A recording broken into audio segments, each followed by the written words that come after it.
Кемпирабад ишине байланыштуу кармалган активист Перизат Суранова тез арада операция жасатууга муктаж. Бул тууралуу укук коргоочу Рита Карасартованын кызы Касиет Мамырбай Facebook баракчасына жазып чыкты. Анын айтымында Суранова 2022 жылдын 28 декабрында медициналык текшерүүдөн өткөн. Дарыгерлер ага жатын миомасы деген диагноз коюп, жыныс органдарына пайда болгон шишиктер жарылып кетсе, кан көп жоготуу коркунучу бар экенин, бул өмүрүнө кооптуу экенин айтышкан. Ал эми жаза аткаруу кызматы Суранованы операция жасатуу үчүн ооруканага соттун чечими жок эле Саламаттык сактоо министрлиги менен түзүлгөн келишимдин негизинде алып барса болоорун белгилешкен. Бирок иш тергөөдө болгондуктан активист бейтапканага конвойлордун коштоосунда гана бара алат. 12 январда Human Rights Watch эл аралык укук коргоо уюмунун 2022 жылдын жыйынтыгына арналган баяндамасы жарык көрдү. Анда кыргыз бийлиги адам укуктарын жана эркиндиктерин коргоо боюнча берген убадаларына карабастан соңку жылы сын айткандарды жана жарандык коомду чектеп келгени белгиленген. Ар кайсы мамлекеттердеги 30га чукул уюмдун башын бириктирген платформа Кыргызстандын бийлигин азаттыктын сайттарын бөгөттөн чыгарууга, радио берүүлөрүн калыбына келтирүүгө жана банк эсебин ачууга чакырды. Кайрылуу 11 январда Норвегиянын Хельсинки комитетинин сайтына жарыяланды.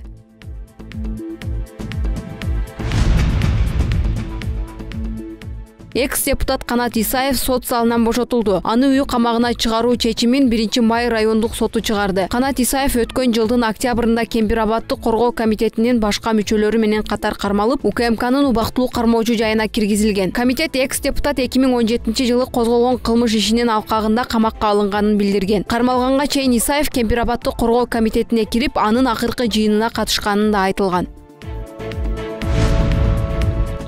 Президент Садыр Жапаров кол койгон жарлыкка ылайык Эркинбек Осоев Кыргыз Республикасынын Япониядагы атайын жана ыйгарым укуктуу элчиси болуп дайындалды. Буга чейин Осоев транспорт министри болуп иштеп, октябрь айында кызматтан алынган.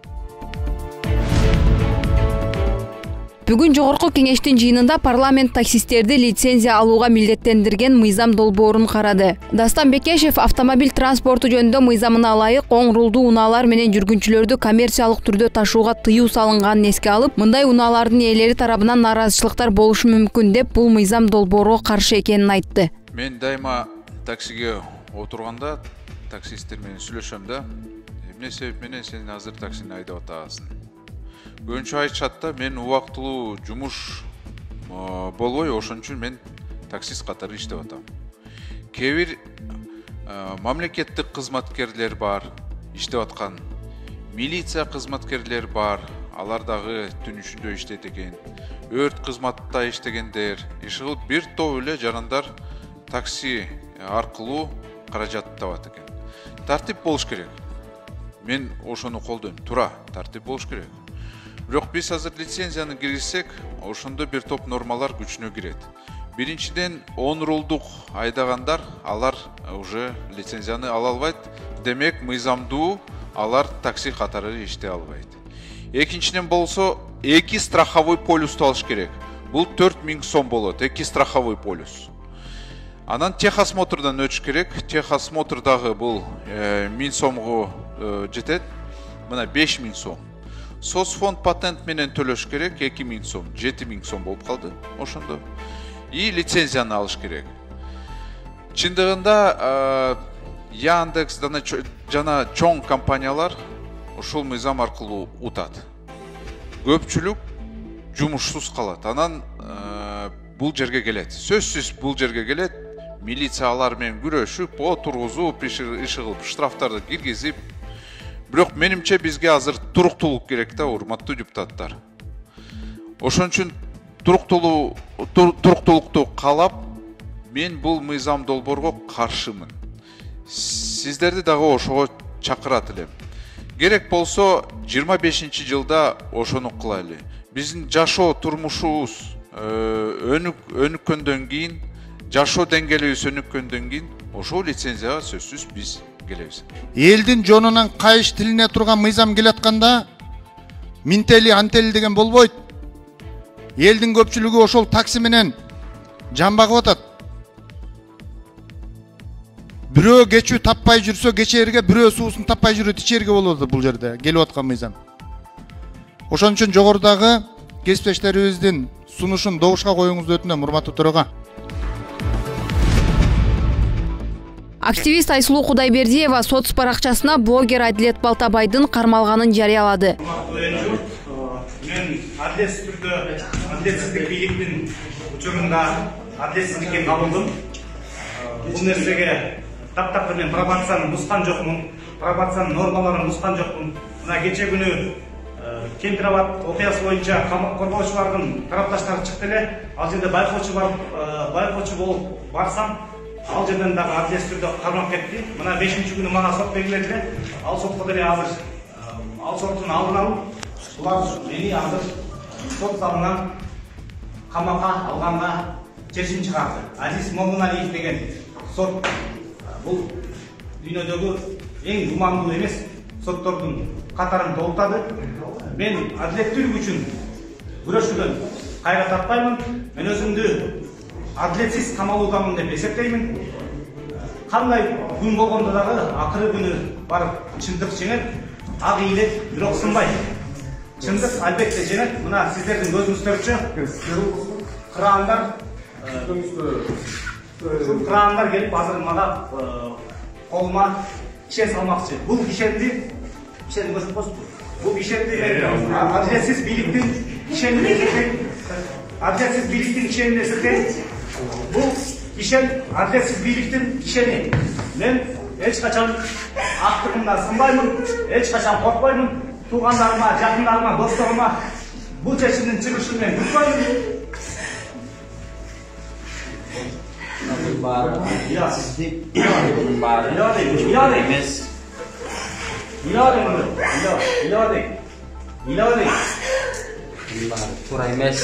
Бул адилетсиздик чечим. Бул адилетсиздик. Урматтуу коомчулук, сиздерге баштаңдар. Биздин көз карандысыз каналга катталып, ыкчам жана объективдүү маалыматтарды алыңыз. Арча медиа сөз эркиндигине катталыңыз. Российские войска зашли в тупик. Украинское контрнаступление почти полностью выбило российские войска из Харьковской области. Хочется, чтобы наши только давили, только наступали, но в жизни так не бывает.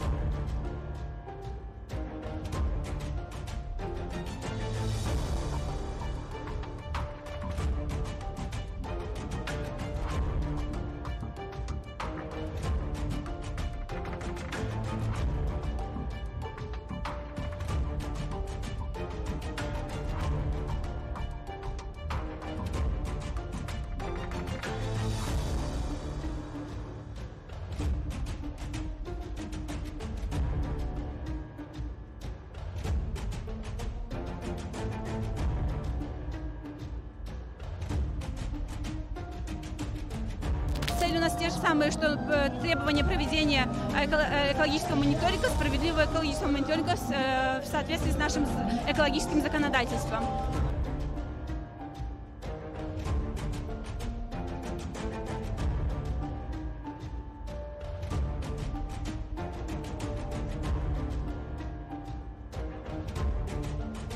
$120 тысяч человек находятся без возможности получения какого-либо питания, средств медицины.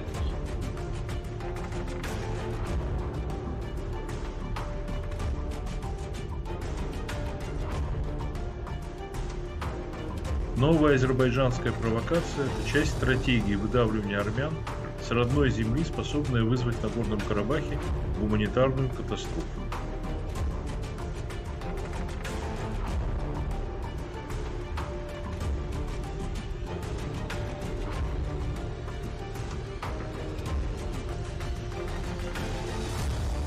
Уже третий день 120 тысяч армян Карабаха находятся в полной блокаде. 120-тысячное население Арцаха, из которого 30 тысяч дети, оказалось в состоянии гуманитарного кризиса.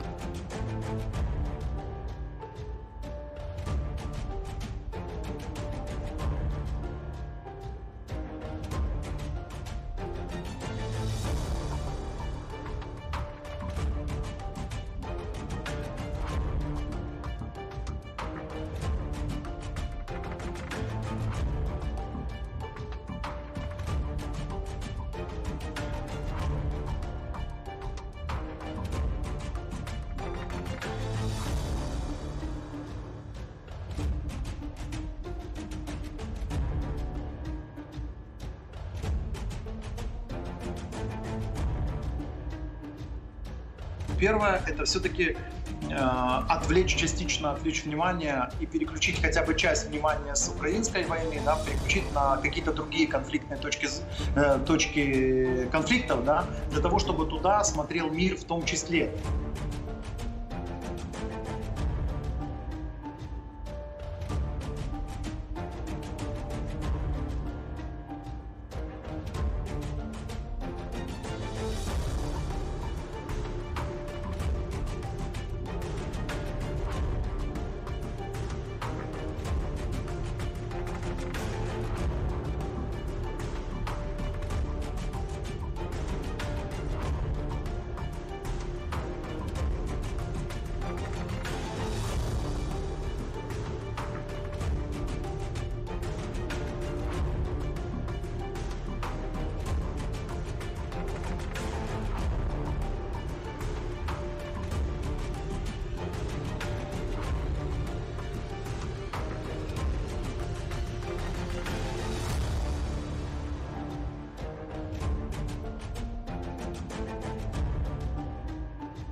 Вы абсолютно правы.